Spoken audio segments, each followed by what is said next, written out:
la présentation, donc pour quelques consignes, prendre le temps de me remettre de ces émotions.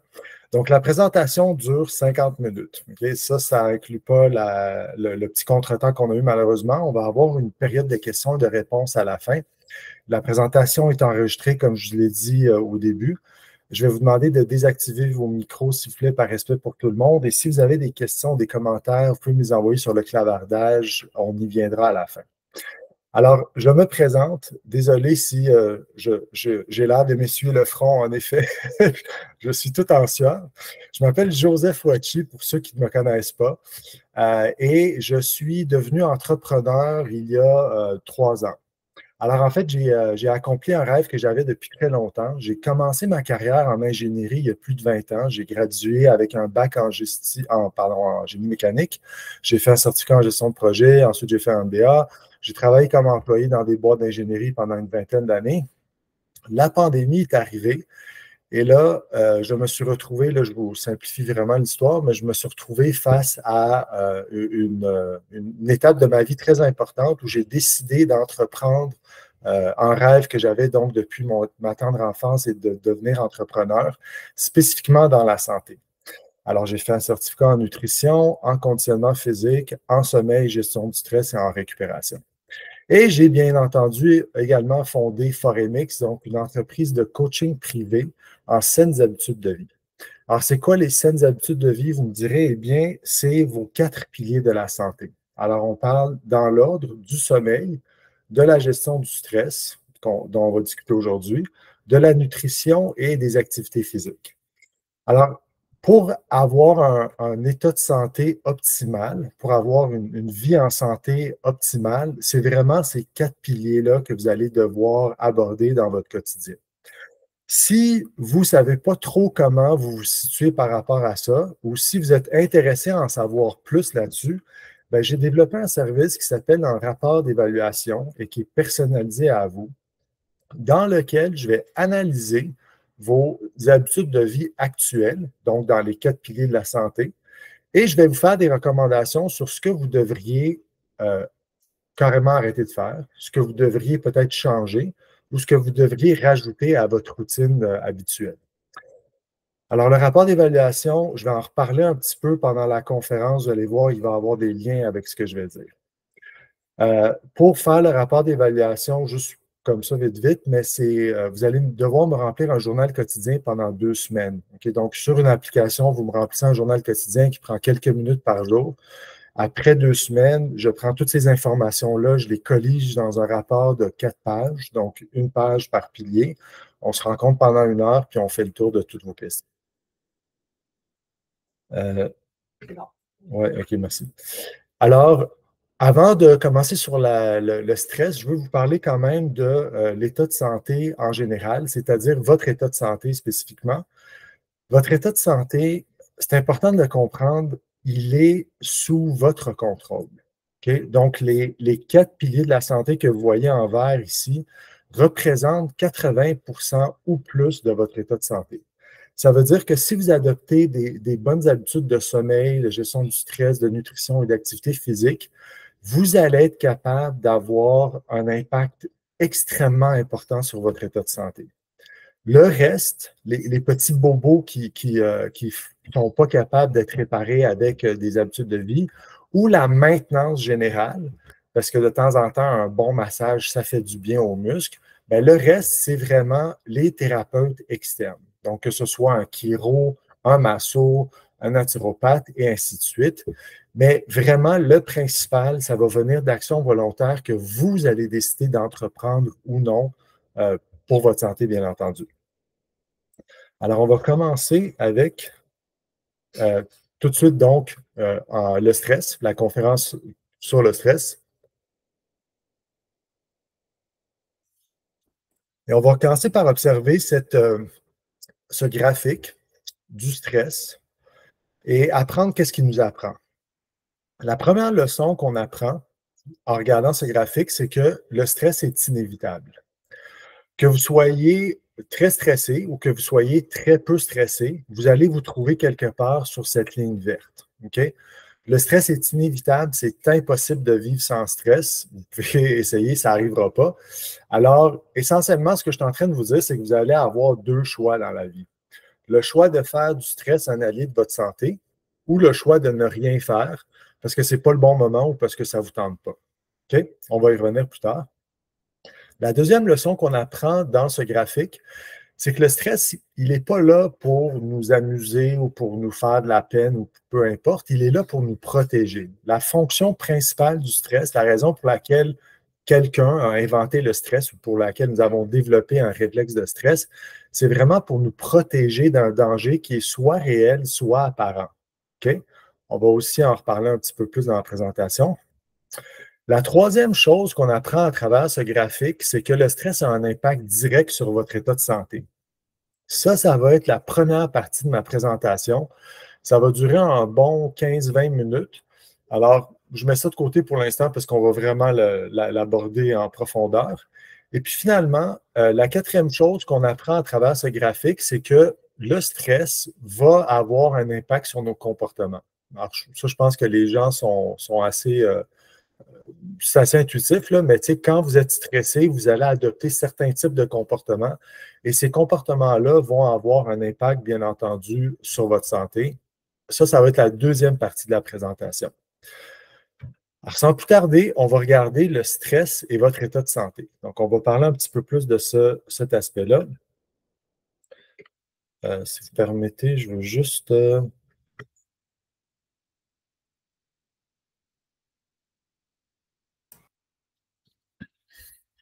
excusez-moi. OK. Donc, on va passer un peu de temps sur cette diapositive-là, parce qu'elle est vraiment importante pour la suite des choses. Alors, sur l'axe des X, vous avez le temps. Sur l'axe des Y, vous avez votre état de santé. Vous avez une ligne rouge qui trace votre état de santé. Alors, vous voyez au début, la ligne rouge, elle est horizontale. Puis, elle se met à descendre, donc votre état de santé se dégrade. Puis, elle se met à monter, donc votre état de santé s'améliore. Et ensuite, elle atteint un autre niveau horizontal, alors votre état de santé est stable. Si on commence complètement, en fait, au début, là, donc au temps zéro, là, au début de la ligne rouge, au début, on est dans la phase d'homéostasie. L'homéostasie, ça veut dire que vous êtes en équilibre physique et psychique. Okay? Ça veut dire qu'il n'y a aucune alarme dans votre corps. Vous êtes sur le neutre, on va dire ça comme ça.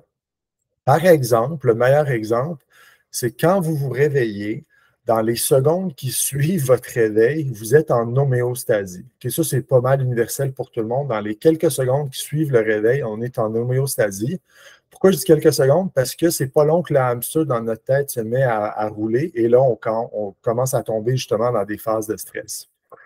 Alors, le hamster se met à rouler quelques secondes plus tard et là, vous avez le grand cercle rouge, le stresseur. Vous êtes exposé ou vous pensez à un stresseur. Exemple, le travail. Alors, admettons que ce matin, vous vous réveillez, quelques secondes plus tard, vous pensez au travail parce que c'est aujourd'hui que vous allez rencontrer votre patron pour parler de votre promotion, par exemple, pour parler de votre augmentation salariale. Alors, ça vous stresse. Et là, vous rentrez dans la phase du stress, donc la fenêtre qui est comme bleue, un peu plus foncée. Première chose à noter avec cette phase, c'est qu'elle a une certaine durée. OK? Donc, mettons, c'est 10 secondes là, sur l'image. Donc, la largeur de la fenêtre, c'est 10 secondes. Bien entendu, il y a des stress qui sont plus longs, il y a des stress qui sont plus courts. En fait, mon exemple est peut-être mauvais, ce serait plus quelques heures que 10 secondes. Parce que du moment que vous êtes stressé jusqu'au moment où vous allez rencontrer votre patron, j'imagine qu'il y a plus que 10 secondes qui se sont déroulées. Alors, on va dire que c'est 3 heures, OK? Ce qui est important de retenir, c'est qu'un stress va avoir une certaine durée. OK? Ça fait du sens, j'espère, pour tout le monde. La deuxième chose qu'on note, c'est que la pente rouge, elle a une certaine, elle est escarpée, elle a une certaine pente, justement. Elle descend de manière, on pourrait dire, modérée ici. OK?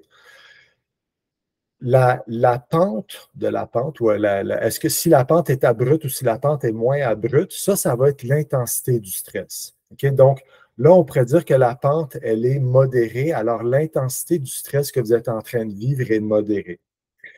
Si vous vous cassez une jambe et que c'est une fracture ouverte et que vous perdez connaissance et que vous devez être envoyé à l'hôpital ce jour-là par hélicoptère, ben là, la pente, elle va être pas mal plus à pic. Et bien entendu, la fenêtre de stress va être aussi pas mal plus longue. C'est juste que vous compreniez le concept. Alors, la durée et l'intensité vont varier pour chaque personne. Pourquoi? Parce qu'on a tous des perceptions différentes. Si moi et quelqu'un d'autre, nous sommes dans une salle et que nous sommes exposés au même stress, ben, ma durée et mon intensité vont varier de la sienne. Okay? C'est normal parce que j'ai un bagage, j'ai un historique qui est différent de l'autre personne. Il y a des choses qui me stressent, il y a d'autres choses qui ne me stressent pas, puis c'est vrai pour l'autre personne également. Alors là, pourquoi est-ce que l'état de santé est en train de se dégrader? Ça, c'est la question qui est importante à répondre. C'est que si vous y pensez, quand vous êtes en état de stress, la première affaire qui arrive dans votre corps, si vous ne saviez pas, c'est une réponse physiologique. Donc, du moment que la phase du stress commence, votre corps va commencer à activer toutes sortes de systèmes pour répondre à cette menace qui est soit réelle, soit apparente. Exemple, le Wi-Fi ne fonctionne pas. Ça fait 5 fois que je l'essaye. Il ne fonctionne toujours pas. Je dois me mettre à courir pour arriver chez nous pour me brancher au Wi-Fi. Bon, ma température corporelle a augmenté. J'ai utilisé des contractions musculaires. Mon rythme cardiaque a augmenté. Toutes sortes de choses comme ça. Mais vous pouvez voir qu'à chaque fois qu'on est stressé, on a quelque chose de physique qui arrive. Tu sais, quand vous sentez un stress, il y a quelque chose de physique en vous qui arrive. Ça veut dire deux choses. Premièrement, ça veut dire que vous êtes en train d'utiliser de l'énergie, donc du glucose ou des acides gras. Et deuxièmement, ça veut dire que vous êtes en train de rajouter ou de mettre de l'usure sur votre corps.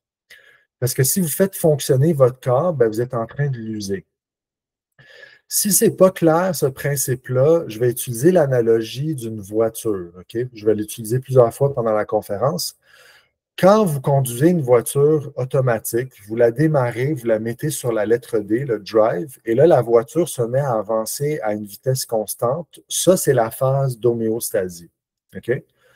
Quand vous êtes stressé, vous commencez à appuyer sur l'accélérateur. Alors, vous allez appuyer 10 secondes, 1 minute, 1 heure, 2 heures, 3 heures. Ça va être la durée. Et si vous êtes très, très stressé, vous vous êtes cassé une jambe, ben là, vous allez appuyer vraiment à fond sur l'accélérateur. Et si c'est un stress modéré, vous allez appuyer un petit peu sur l'accélérateur. Donc, vous voyez que là, l'intensité est en train de varier. Alors, qu'est-ce qui se passe avec la voiture qui est comme notre corps? Ben, on est en train d'utiliser de l'essence, on utilise de l'huile et peut-être d'autres fluides aussi. Et on est en train de créer de l'usure. On use les pneus, on use la transmission, on use l'alternateur et ainsi de suite. OK? Alors, c'est important que vous compreniez que quand vous vivez du stress, votre état de santé va se dégrader. Okay? C'est comme ça que ça arrive. La bonne nouvelle, c'est qu'une fois que le stress est passé, ben là, vous êtes dans la phase de récupération. Alors là, votre état de santé se met à remonter.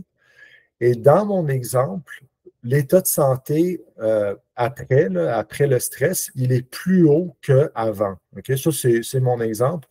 Alors, par exemple, on pourrait dire ici que vous avez rencontré votre patron, il a entendu vos arguments et il était heureux de vous donner une promotion ou une augmentation, peu importe. Alors là, vous êtes heureux, vous avez subi du stress, mais vous allez pouvoir récupérer et ça va vous ça va vous rendre plus résilient, soit physiquement, soit mentalement. Donc, votre état de santé va s'améliorer. Okay? Il était là avant, il va s'améliorer après. Donc, c'est important de comprendre tout ça. Parce qu'on va reprendre ce concept-là plusieurs fois. Donc, un stress, c'est comme si on appuie sur l'accélérateur et ensuite on freine. On appuie, on freine, on appuie, on freine. Donc, on utilise de l'énergie et on crée de l'usure au corps ou à la voiture. Je vous ai parlé d'un stresseur, donc le travail, mais je ne vous ai pas vraiment, en fait, je ne vous ai pas donné d'autres exemples de stress sauf le Wi-Fi qui ne fonctionne pas. Pourquoi c'est important de parler d'exemples de stresseurs? Parce que dans mon expérience, les gens ne savent pas quand ils sont stressés. Et ce que j'entends en fait couramment, c'est « Ah non, moi je ne suis pas stressé. » OK, parfait. Alors là, quand on fait le rapport d'évaluation, en fait, c'est tout autre chose qui sort de ça. Dans le rapport d'évaluation, je fais remplir des questionnaires aux gens sur leur stress. Puis là, ils vont me cocher deux, trois affaires. Ils m'en cochent normalement pas beaucoup. La plupart des gens ne vont pas me cocher grand-chose. Mais quand je regarde le journal quotidien, quand je regarde ce qu'ils ont fait à tous les jours quotidiennement, puis quand je lis les notes qu'ils m'ont mises, ben là, je comprends que le niveau de stress est beaucoup plus élevé que, en fait, ce qu'ils m'ont mentionné. Alors, c'est pour ça que je vous dis que les stresseurs, qu'est-ce qui est un stresseur dans la vie, c'est pas toujours évident. Alors, on va regarder les 6 catégories. La première, c'est physique. Une catégorie physique. Quand vous êtes blessé, quand vous avez de la douleur, qu'elle soit aiguë ou qu'elle soit chronique, quand vous avez des carences alimentaires parce que vous mangez trop de quelque chose et pas assez de quelque chose d'autre, ou vous mangez de la malbouffe ou de la nourriture hautement transformée, peu importe, une carence alimentaire, c'est un stresseur physique. Le jeûne intermittent, c'est un stresseur physique. Il y a des gens qui sont particulièrement affectés par ça. Tout ce qui affecte votre sommeil, donc l'apnée du sommeil, l'insomnie, peu importe, l'alcool, on pense que ça nous aide à dormir alors que ce n'est pas vrai. Tout ce qui va avoir un impact sur le sommeil et 3 petits points. Donc, finalement, tous les symptômes physiques que vous ressentez dans votre corps sont traités comme un stress par votre corps parce qu'il y a un danger apparent ou réel. Le corps ne le sait pas, lui, fait qu'il enclenche la réponse de stress. OK?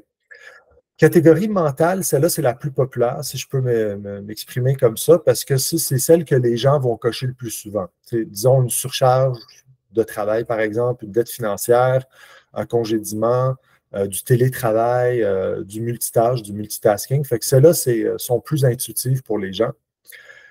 Les émotions, troisième catégorie, c'est une source de stress. Alors, qu'elles soient positives, que les émotions soient positives, comme par exemple un accouchement ou un mariage, ou qu'elles soient négatives, comme un décès et un divorce, les émotions sont une source de stress. Quand vous allez être heureux à cause d'un accouchement, ben, votre état de santé va s'aggraver temporairement de manière transitoire. Et puis, bien entendu, on assume qu'après un accouchement, en fait, un accouchement, c'est peut-être un mauvais exemple parce que là, vous n'allez pas dormir pendant plusieurs mois. Mais mettons, après un mariage, ben, après le mariage, on assume que votre état de santé va être plus élevé que ce qu'il était avant. Alors, des émotions positives, normalement, on s'attend à ce que l'état de santé soit plus élevé après le stresseur, alors qu'une émotion négative, on s'attend à ce que l'état de santé se dégrade. OK? Donc, quand vous venez de perdre quelqu'un de très cher, ben, on s'attend à ce que l'état de santé se dégrade, bien entendu, jusqu'à ce que vous récupériez de ça. Ensuite, on a la catégorie existentielle, donc pandémie, spiritualité, pensée suicidaire, crise d'identité. Attentes, celle-là, c'est ma préférée. Ce n'est pas seulement les attentes que vos parents ou que vos frères et sœurs ou que vos amis ont envers vous ou que la société a envers vous, mais c'est également les attentes que vous créez en consommant des réseaux sociaux. Alors, plus vous consommez du TikTok, du Instagram, du Facebook, plus vous observez ce qui vous manque, ce qui serait le fun de faire, ce que vous aimeriez manger, ce que vous aimeriez porter. Là où vous devriez envoyer votre enfant à l'école, les possibilités sont infinies. Puis ce qui est pernicieux avec les réseaux sociaux, c'est que les algorithmes sont créés pour renforcer le message. Tu sais, quand vous aimez quelque chose, puis vous passez, je ne connais pas très bien les algorithmes, là, mais mettons que vous passez plus que 2 secondes à regarder une image, ben, Google ou Facebook va l'enregistrer et va commencer à vous envoyer encore plus de ces images-là. Alors, ça renforce ce désir que vous avez. Fait que là, vous créez des attentes, fait que là, vous créez du stress. Ensuite, cinquième catégorie, environnementale. Des déménagements pour les gens qui ont beaucoup déménagé dans leur vie. Un nouvel emploi, c'est une grosse source de stress.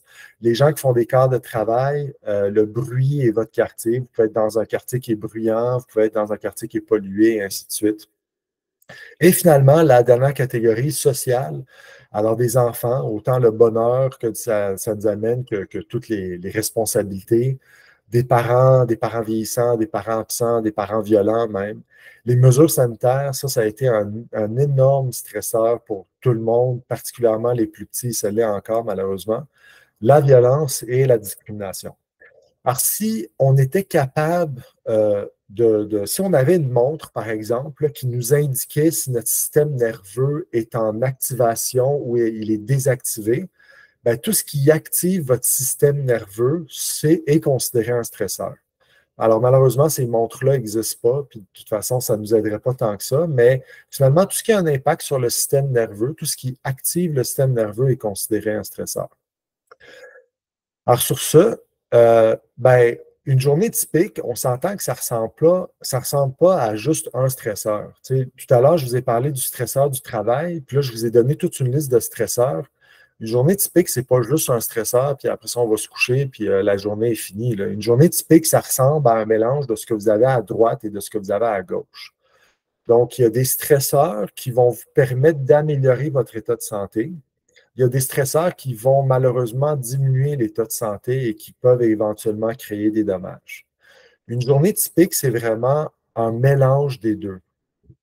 Il n'y a pas d'études là-dessus, mais je dirais que dans une journée typique, ce ne serait pas impossible qu'un humain moyen sente au moins une centaine de stresseurs par jour ou se rapproche d'une centaine de stresseurs par jour. Donc, il peut y avoir des stresseurs qui font augmenter notre état de santé, d'autres qui la font diminuer.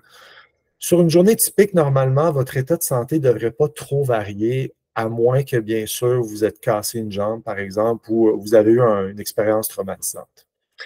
Là où ça devient intéressant, c'est quand on introduit le concept de charge allostatique.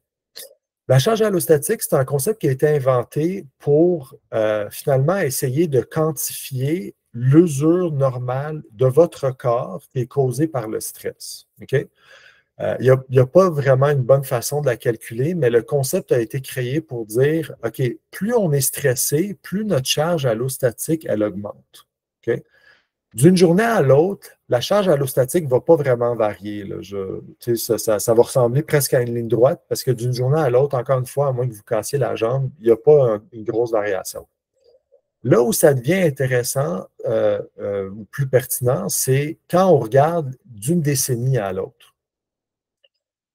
Vous savez peut-être tous que les maladies chroniques, en fait, ce sont des maladies qui se développent sur plusieurs années, en fait, plusieurs décennies. OK? On ne développe pas un cancer en un an, ou en tout cas à moins d'une expérience traumatisante, mais toutes les maladies chroniques auxquelles qu'on est exposé ou qu'on entend dans les nouvelles ou qu'on voit dans les médias, tout ça, c'est vraiment des affaires qui se développent sur des années. Alors, c'est vraiment, si on le regardait d'un point de vue de la charge allostatique, c'est vraiment une charge allostatique qui est en train d'augmenter comme ça à partir de votre enfance, malheureusement. Donc, dès que vous êtes enfant, vous avez commencé à l'augmenter. C'est sûr que si vous avez une charge allostatique qui est moins élevée par rapport à quelqu'un qui en a une plus élevée, bien, vous avez plus de chances donc de développer la maladie chronique. Alors moi, ce que j'ai l'habitude de dire à mes clients, c'est que dans la quarantaine, on commence à avoir des signes de maladie chronique. Donc moi, j'ai 45 ans, puis je commence à les voir dans mon entourage, auprès de mes amis, tout ça. Dans la cinquantaine, on commence à se faire tester par son médecin. On commence à faire toutes sortes de tests. Et puis, malheureusement, dans la soixantaine, on est diagnostiqué avec une maladie chronique. Alors, la charge allostatique, c'est quand même un concept intéressant, bien que, comme je vous dis, qu'il n'y a pas moyen de la quantifier, mais plus votre stress va être important dans la vie, plus vous allez avoir une charge allostatique qui va augmenter rapidement et plus vous vous exposez à un risque potentiel de maladie chronique. En conclusion, quand on parle de stress, ou quand je parle de stress plutôt avec mes clients, j'utilise des étiquettes. J'appelle ça du bon stress ou du bad stress. OK? Et en toute transparence, c'est le titre du livre de Jean-Yves Dionne, un pharmacien que j'adore beaucoup et que je vous conseille de suivre et de lire. Alors, du bon stress, sans passer à travers toutes les puces, du bon stress, c'est un stress qui va vous aider à améliorer votre état de santé. C'est un stress qui va vous inciter à l'action. Alors que du bad stress ou du mauvais stress, c'est un stress qui va avoir un impact négatif sur votre état de santé et qui va vous démoraliser et qui va vous amener vers de la dépression essentiellement. Qu'est-ce qui fait qu'un stress est bon ou est pas bon? Ultimement, c'est votre capacité à récupérer et c'est votre capacité à le gérer. OK? Donc, récupération et gestion, ça, c'est les deux outils que je vais vous donner à la fin de la conférence. Alors, On continue pour la deuxième partie de cette présentation avec le stress et les comportements. Et on va commencer avec un petit cours d'évolution 101, mais vraiment extrêmement simplifié. Il y a plusieurs centaines de millions d'années, nous étions des reptiles. Là, je ne sais pas s'il y a quelqu'un qui est surpris par cette affirmation, mais en effet, il y a des centaines de millions d'années, nous étions des reptiles. Et en dessous du reptile, là, si vous regardez, il y a le cerveau du reptile. Okay? Alors, on avait un cerveau qui avait une région qui était jaune, une région qui était orange, puis une région qui était bleue. Et lorsqu'on était des reptiles et qu'on était exposé à un stress ou qu'on faisait face à un stresseur, on adoptait un comportement qui allait être instinctif et qui allait nous protéger ultimement. Okay? Donc, le reptile, quand il voyait, par exemple, un prédateur, quand il y avait du climat, des conditions météorologiques qui étaient épeurantes pour lui ou qui pouvaient mettre sa vie en danger, ou quand il y avait, je ne sais pas moi, une roche qui lui tombait dessus, peu importe, ben, le reptile, il agissait de manière instinctive, sans y réfléchir. C'était vraiment dans le but de se protéger, dans le but de survivre. Okay? On appelle ça le cerveau reptilien, le cerveau qui est instinctif puis qui vous fait réagir d'une façon vigoureuse pour vous protéger. Okay? Donc, gardez ça en tête, cerveau reptilien. Alors, des centaines de millions d'années plus tard, apparut le mammifère. Et donc, spécifiquement dans notre cas, c'est le singe.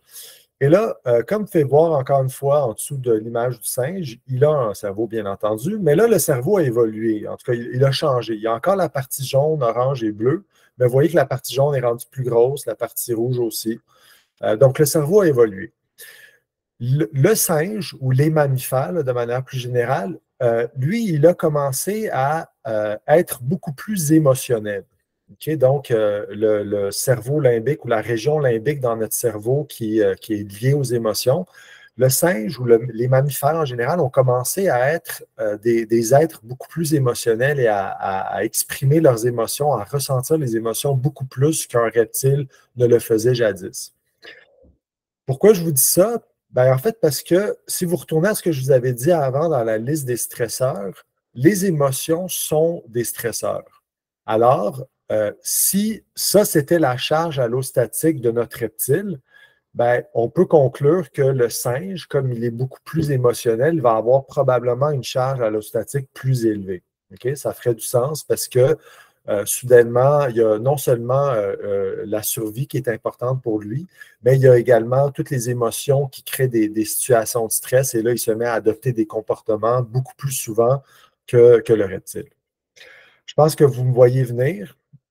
Des centaines de millions d'années plus tard, apparut l'Homo sapiens, donc nous, l'homme, avec son cerveau qui avait encore évolué. Et là, la région jaune était devenue beaucoup plus importante et imposante par rapport aux deux autres. Et bon, c'est pas une mauvaise chose, mais l'être humain a développé une conscience. Alors, soudainement, on était capable de penser et de réfléchir et d'avoir des idées sur tout et de se faire des scénarios. C'était vraiment le free-for-all, même si on n'utilise pas toute la capacité de notre cerveau. Mais bon, je pense que vous comprenez où je veux m'en aller. Ben, si ça, c'était la charge allostatique d'un reptile, ça, c'était celle du mammifère, ben, celle de l'humain était beaucoup plus élevée parce que soudainement, toute la liste de stresseurs que je vous ai montré tout à l'heure, elle était présente. Okay? Elle nous affectait. Donc, on commençait à, pas on commençait, mais on adoptait un comportement, on va y venir à la prochaine diapo, mais on adoptait des comportements à chaque fois qu'on était stressé. Et donc, notre charge allostatique augmentait de manière beaucoup plus importante. Alors, c'est quoi ces comportements? En fait, lorsque vous êtes exposé à un stresseur, il y a 4 comportements typiques que vous allez adopter. En anglais, on les appelle le fight or flight. Si vous avez entendu l'expression fight or flight, c'est les deux premières, le combat et la fuite. Mais il y a aussi l'immobilisation et la flatterie. Okay? Donc, ça, c'est 4 comportements qui sont instinctifs, qui nous proviennent de notre cerveau reptilien et que nous allons adopter lorsque nous sommes exposés à un stresseur. Okay? Le comportement, le problème avec le comportement, ce n'est pas le comportement lui-même. Okay? Le comportement, quand vous êtes dans, disons, vous êtes en train de faire de la randonnée et qu'une maman ours est là avec ses enfants et que vous la surprenez et qu'elle n'est pas contente, ben, le comportement de vous enfuir ou peut-être de vous battre si l'idée vous traverse l'esprit, ben, le comportement va ultimement vous sauver la vie. Alors, dans cette situation-là, le comportement est productif, c'est ça, il est bienvenu, on va dire ça de même. Le problème, c'est que c'est pas tout le temps, le comportement n'est pas tout le temps productif. Autre exemple, si on retourne à notre journée d'aujourd'hui où est-ce que vous êtes allé rencontrer votre patron pour parler de l'augmentation salariale, imaginez que le patron vous dit non. Vous allez adopter un comportement dans le meeting. OK? Ça va venir vous froisser. Vous allez peut-être devenir agressif, vous allez peut-être vouloir vous enfuir, vous allez rester immobilisé, vous n'allez rien dire. Bref, peu importe, mais vous allez adopter un comportement.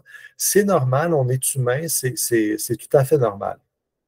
Qu'est-ce qui arrive quand vous adoptez le comportement? Donc, il y a un stress, c'est-à-dire que vous êtes exposé à un stresseur, donc vous adoptez le comportement. Alors là, vous êtes dans la phase du stress. Rappelez-vous la phase bleu foncé. Fait que là, il va y avoir une durée à cette phase du stress, puis il va y avoir une intensité. Okay? Si vous êtes vraiment déçu de la réponse de votre patron, ben, l'intensité va être plus importante. Si ça vous dérange moins, l'intensité va être moins importante. Supposons que vous êtes vraiment déçu, puis ce n'est pas un exemple anodin que je vous ai donné, mais supposons que vous êtes vraiment déçu, mais que vous continuez à travailler là pendant des années.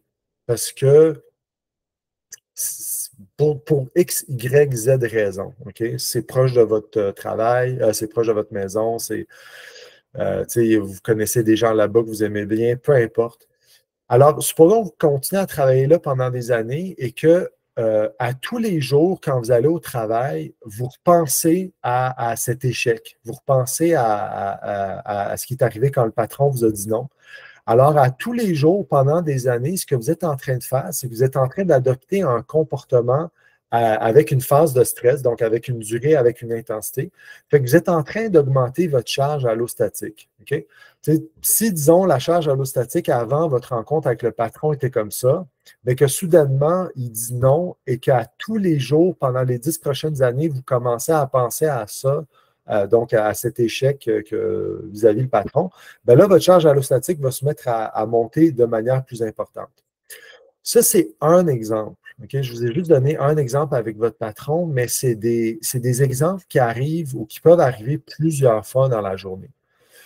Alors, le comportement qu'on va adopter va vraiment avoir une influence sur la durée encore, comme je dis, et l'intensité. Alors, qu'est-ce qu'on veut faire? On veut apprendre à gérer le comportement. On veut apprendre en fait à gérer le stress. Et c'est là qu'on arrive à l'arbre de décision. Alors, comme je vous ai dit en début de présentation, vous avez ultimement deux choix avec le stress. Parce qu'il est inévitable, vous ne pouvez pas l'éviter. Alors, vous allez devoir soit en faire votre allié de santé ou vous allez devoir l'ignorer ou si c'est juste pas le temps, c'est pas le temps, peu importe. Okay? On va supposer que vous décidez que ce n'est pas le temps ou que vous l'ignorez complètement. Alors, vous prenez la flèche rouge. Et bon, les conséquences de ça, elles sont multiples. Les conséquences d'éviter le stress et de faire du denial, comme on dit en anglais, ben, elles sont multiples. Okay? Donc, encore une fois, vous vous exposez donc à ce que la charge allostatique se mette à augmenter de manière plus importante et ultimement, vers 40, 50, 60 ans, vous allez commencer à avoir peut-être des problèmes cardiaques, peut-être de l'ostéoporose, des cancers, une perte de libido, ça arrive avant 60 ans. Des dérèglements hormonaux, ça pour les femmes particulièrement ménopausées ou en périménopause. Non seulement vous passez à travers quelque chose qui est déjà un gros changement dans votre vie, mais en plus de ça, vous avez une charge allostatique qui est collée après votre voiture, si on veut. Alors, comme vous pouvez voir, la liste est longue, puis la liste n'est pas exhaustive.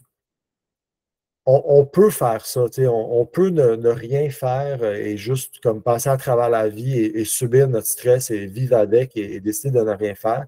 Mais bien entendu, ce n'est pas l'idéal. moi, je vais vous montrer comment faire du stress un allié de votre santé. Alors, supposons que vous décidez de prendre l'autre chemin et de faire du stress un allié de votre santé. Il y a deux outils qui s'offrent à vous et vous aurez peut-être deviné à travers la présentation. Le premier, c'est la récupération. Qu'est-ce que la récupération? La récupération, c'est représenté, j'aime bien les analogies ou les métaphores, c'est représenté par ce pichet d'état de santé. OK? Donc, le liquide bleu que vous voyez dans le pichet, c'est votre état de santé. Vous avez un robinet en bas à droite qui vide ou qui aggrave votre état de santé. Et vous avez un robinet en haut à gauche qui améliore ou qui remplit votre état de santé. C'est assez facile à comprendre comme concept. Qu'est-ce qui vide votre état de santé? Ben là, vous le savez, c'est les stresseurs. Donc, les stresseurs multiples que vous allez subir ou que vous allez, donc les dangers apparents ou les dangers réels que vous allez voir ou percevoir à travers la journée. Alors, tout ça, ça va avoir un impact sur le robinet en bas à droite. Donc, le robinet va s'ouvrir pendant 10 secondes, pendant une minute, pendant 1 heure, 2 heures, 3 heures. Donc, ça va être la durée. Et puis, vous allez ouvrir le robinet un petit peu ou moyennement ou beaucoup. Ça va être l'intensité, donc la pente de la pente de la pente. Là. Alors, vous voyez comment le pichet peut se remplir rapidement dans une journée typique. Et ben, qu'est-ce que ça fait? C'est que vous arrivez à la fin de la journée et vous êtes épuisé. Et là, vous prenez des mauvaises décisions de manière générale. Vous allez vous écraser sur votre sofa et vous distraire avec du Netflix et peut-être regarder d'autres courriels, peu importe. Alors, tout ça, c'est les stresseurs. Donc, on vide l'état de santé. Qu'est-ce qu'on fait pour récupérer? Qu'est-ce qu'on fait pour augmenter ou pour remplir ou améliorer votre état de santé? Vous l'aurez sûrement deviné, ben, vous avez 3 outils. En fait, le quatrième, la gestion de projet, je vais y venir à la prochaine diapo, mais les 3 outils que je vous propose, que je vous recommande pour récupérer, ce qu'on appelle en anglais le recovery, en français la récupération, c'est vraiment le sommeil, la nutrition et l'activité physique. Je pense que ça va de soi pour les 3, mais le sommeil, c'est ultimement votre pilier de la santé le plus important. Okay? Le sommeil représente 33% de notre vie et c'est pas par hasard, c'est vraiment parce que l'évolution a décidé que le sommeil était une partie importante pour nous de récupérer. Alors, si vous faites de l'apnée du sommeil, si vous avez des problèmes de sommeil, des troubles de sommeil, peu importe, ça va être difficile de bien manger et de bien bouger et de gérer le stress. Okay? Donc, le sommeil, c'est vraiment votre priorité numéro 1. Mieux sera votre nuit de sommeil, plus vous allez récupérer, plus vous allez être en mesure de prendre des bonnes décisions après ça. Okay? Bien manger, encore une fois, ça va de soi, mais votre corps essentiellement a besoin de protéines, de lipides, de glucides, de vitamines et de minéraux, okay, pour les nommer simplement sur les 5 doigts de la main. Si vous ne mangez pas assez de un, vous mangez trop de l'autre, vous ne mangez pas des aliments naturels, vous mangez juste des aliments modifiés, peu importe, ben c'est sûr que quand on ne met pas la bonne essence dans la voiture, elle ne va pas nous donner le rendement optimal. Okay? Alors, la nutrition, c'est absolument essentiel. Et l'activité physique, ça aussi, je pense, je n'ai pas besoin de vous l'expliquer, mais l'activité physique, c'est bon pour le système osseux, c'est bon pour le système musculaire, le système nerveux, votre système endocrinien, c'est bon pour tous les systèmes. Alors, plus vous êtes stressé, plus votre pichet se vide, plus vous allez devoir adopter des saines habitudes de vie. Donc, si vous êtes une personne qui me dit moi, Joseph, je ne suis pas capable de changer ma vie ou je ne veux pas changer ma vie, elle est stressante, puis c'est comme ça que je la veux. Parfait, c'est bon. Au moins, cette décision-là est prise. Maintenant, ce qu'on va faire, c'est qu'on va regarder tes saines habitudes de vie, on va regarder tes habitudes de vie et on va voir qu'est-ce qu'on pourrait améliorer. Alors, le rapport d'évaluation que je vous ai dit en début de conférence, c'est exactement ça que je fais. Ce que je fais, c'est que je regarde, donc, comme je vous ai dit, je regarde ce que vous faites aujourd'hui actuellement, puis je vais vous faire des recommandations pour vraiment être capable d'optimiser. Puis après ça, on pourra décider ensemble lesquels sont prioritaires parmi ce que vous pouvez faire ou ce que vous voulez faire. OK? Deuxième outil. Oh, excusez-moi. Avant le deuxième outil, là, vous voyez le quatrième outil a apparu, ou la quatrième recommandation. Comme je vous l'ai dit aussi plus tôt, donc, les piliers de la santé, c'est vraiment 80% de votre état de santé. Donc, pour améliorer votre état de santé de manière optimale, d'abord, ça va être le sommeil, la gestion du stress, la nutrition, les activités physiques. Mais bien entendu, de temps en temps, vous allez devoir consulter des thérapeutes parce que ce n'est pas tout qui peut être réglé tout seul et parce qu'on a besoin de maintenance. Donc, voir un chiropraticien, par exemple, mensuellement, ben, c'est une bonne idée parce que ça nous permet de débloquer ou de se faire désubluxer, débloquer des subluxations qu'on a. Alors, ça nous permet de mieux bouger, de mieux nous sentir et ainsi de suite. OK, alors, thérapeute, je l'avais oublié. Le deuxième outil, on y est. Le deuxième outil, c'est la gestion du stress. Qu'est-ce que je veux dire par là? Je vous ai expliqué que quand vous êtes stressé, vous allez adopter un comportement. OK? Vous allez devenir agressif, vous allez vous immobiliser, vous allez vous enfuir, peu importe. OK? Si dans la vie, vous n'êtes que réactionnel, c'est-à-dire que vous ne faites que réagir au stress et vous ne faites rien, ce que ça veut dire, c'est que vous n'avez aucun contrôle sur la durée du stress et vous n'avez aucun contrôle sur l'intensité du stress. OK? Donc, rappelez-vous, la fenêtre bleue foncée, c'est la durée du stress et la pente de la ligne rouge, ben, c'est l'intensité. Si vous n'avez pas de contrôle sur ces deux facteurs-là, ça veut dire que vous n'avez aucun contrôle sur votre charge allostatique. Ça veut dire qu'essentiellement, ça peut aller des deux bords. Il y a des gens dans la vie qui ne sont pas stressés, c'est juste naturellement chez eux. On va dire des gens zen, mais il y a des gens, on les appelle des paquets de nerfs ou des gens plus actifs de manière. Leur système nerveux est plus actif. Ben, ces gens-là, s'ils ne font rien, ils ne vont jamais réussir à contrôler la durée et l'intensité. Alors, les outils de gestion du stress, c'est spécifiquement pour travailler sur votre durée. Donc, si vous avez un gros stress, ça va être d'essayer de réduire la durée du stress, puis ça va être d'essayer de réduire l'intensité du stress. OK? J'espère que c'est clair. Le premier outil, qui est vraiment le most valuable player, qui est peut-être l'équivalent du sommeil, c'est la méditation.